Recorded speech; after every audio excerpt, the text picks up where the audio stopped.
Charmian, how do I say your name properly? Charmian. Charmian, elbow me. How you doing? Come on. Nice to meet you too.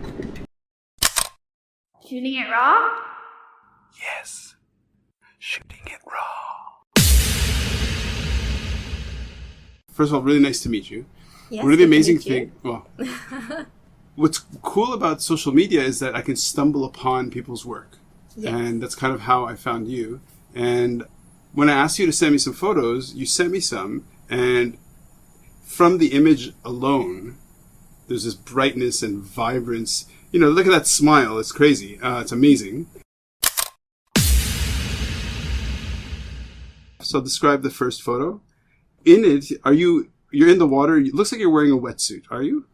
No, actually, that's my coasteer gear. So they're just quite thick pants and a swim vest. And I have a bag on my back that holds my water. I have gloves on my hands.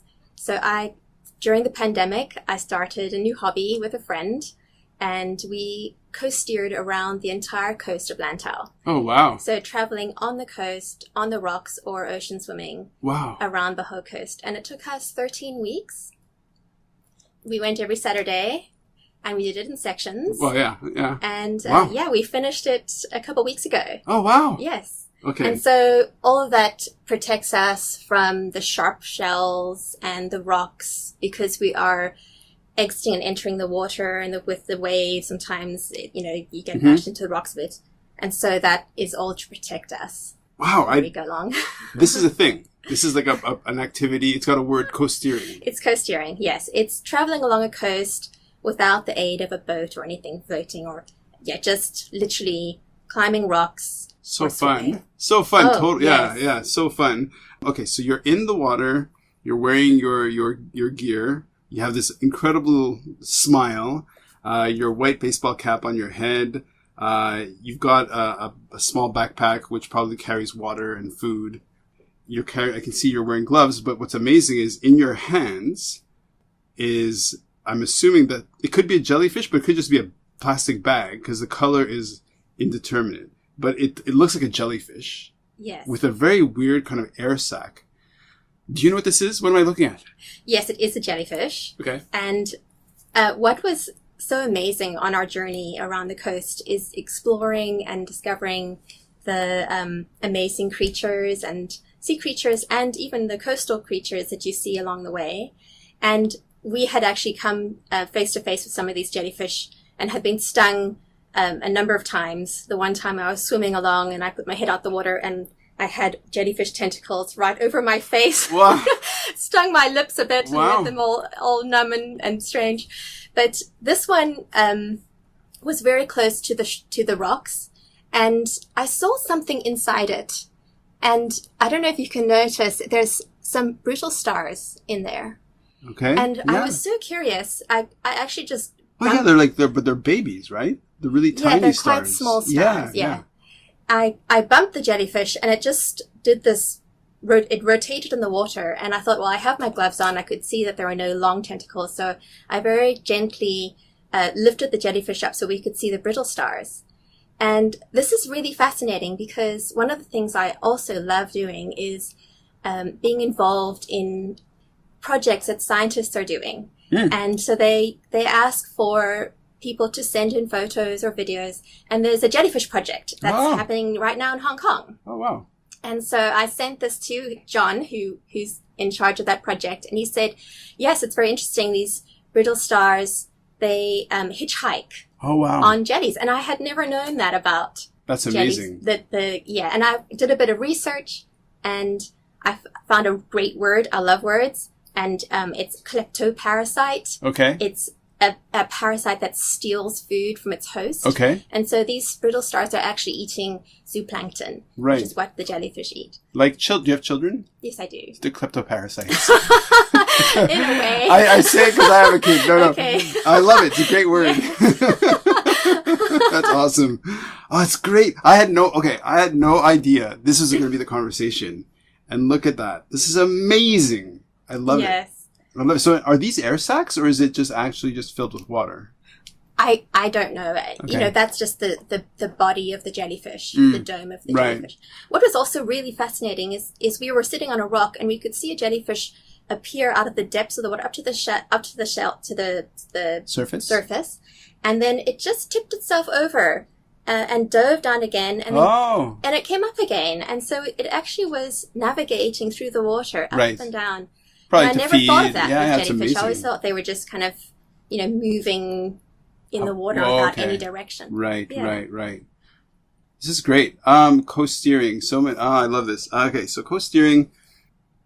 Your accent, Australianish, New Zealandish. Where are you from? I'm from South Africa. South Africa, sorry. Shoot me in the head. Okay. But no, I have a Canadian accent. Canadian. And I lived in Sydney for 9 years. A Canadian accent? Canadian. Really? Yes. Canadian. What part of Canada? Vancouver. Really? Yes. You lived in Vancouver? Yes. How long? As a child. 4 years. 4 years. But as a Canadian, okay, your accent is it is very thin. It is very thin. It is not very strong, but I have a blended accent. It's awesome. It's an international accent. Right. Well, like your name. So your name, Charmian. Charmian. You're the first person I've ever met with the name. Okay. So, yes, not many. What does it mean? Gift of joy. Gift of joy. Of course. Gift. Yes. Yeah, because you said that. In what language? Gift of joy. It's Greek or Hebrew. Yeah. Oh, really? Yeah. Nice. Shakespeare used it in one of his plays. Nice. Yeah. Sweet. It's Your parents sound very interesting.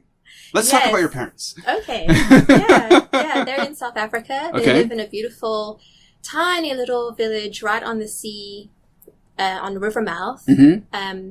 And it's a beautiful bay. The whales come in. Oh, nice. So you can actually hear the whales from the house. So are they, like, you sound somebody very connected to ecology and natural history and that kind of stuff, because clearly you're doing this coasteering. You're aware of you've talked already about liking to notice the small things in terms of the animals around you.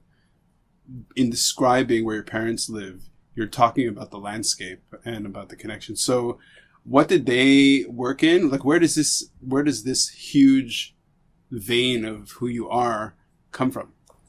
Well, I think both my parents love beautiful things and the good things in life, and they've taught that to me. Okay. And my mom is intensely curious about life. She's a gardener, and so I grew up loving plants and flowers. She was born in Rhodesia. Oh, okay. By the way, and there wasn't a lot of rain, and so I remember in Canada, as a child, my mom would just sit by the window and just watch the rain. She just loved Vancouver, rain. for sure. And so now, if it rains, I love rain. So people say it's awesome. a horrible day today, it's raining. I'm like, oh no, I love rain. The past week has been fantastic. It has been, yeah. And my dad has always taken photos and of birds and, things around us. Right. And so were they the ones who also introduced you to photography, or how did you get into photography? Well, my dad gave me a camera. Okay. Yeah. And so I've just been, it's just been an interest of mine. Okay. And I think it's something, it's a bit like, anyone can put paint on a canvas, but it takes skill and effort and, that bravery and courage to put yourself on a canvas. Okay. And I think for me, a camera is a bit like that. Mm-hmm. Anyone can just click a button, take a photo.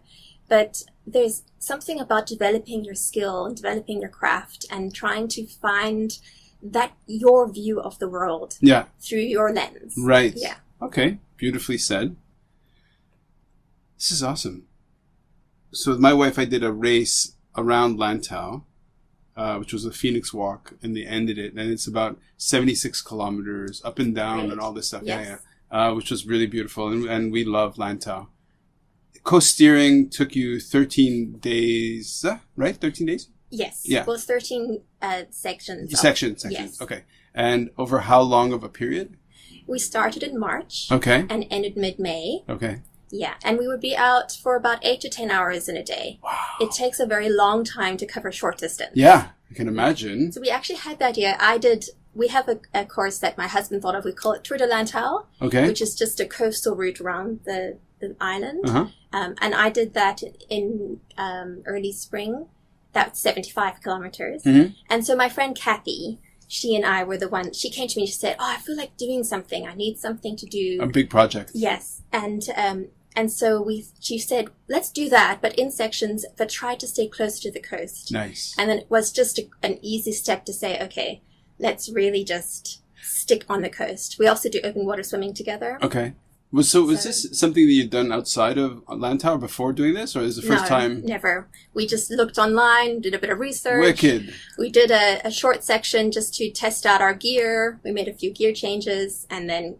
I love it. I love it. I love it. I love that you guys were just, let's just do it. And this jellyfish aside, can you think of a moment where you noticed something that... I love when you have these moments where you're doing some kind of activity, and then suddenly you would never have been able to have anticipated or like here, you would have never imagined this kind of discovery of like, what is that?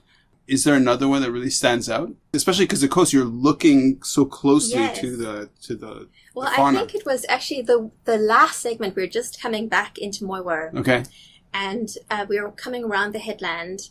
And there are these, often there's a lot of mussels and barnacles all along the coast. We saw those.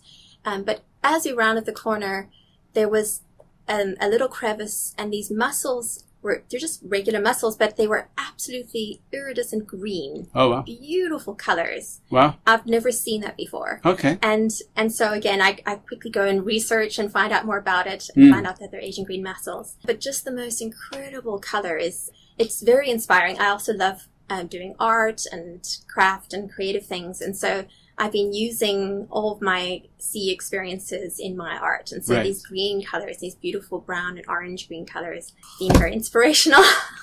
The words are coming out of your face and I'm eating them up. Like, I love it. I love it. Thanks so much. This is great.